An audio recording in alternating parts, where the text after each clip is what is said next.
жеңіл сабақ болғандықтан, сендердің көңіл күйлеріңді көтеру мақсатында, сабаққа психологиялық дайындық мақсатында психологиялық кішігірім тренингімізді бастайық. Ортаға шығып, дөңгеленіп тұра қояйық бәріміз.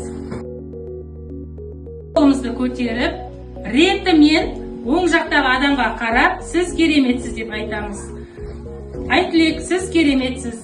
Кәнерке, сен кереметсің. Асимай, сен кереметсің. За, сен кереметсің. Ерасыл, сен кереметсің.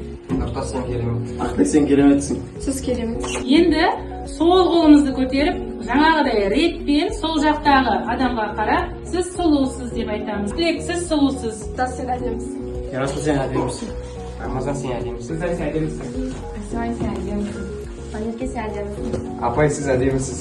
Соңында алдыға қарап екі қолды көтеріп, маған жету қайда деп айтамыз. Маған жету қайда. Көңіл күйіміз көтерілді ме? Иә.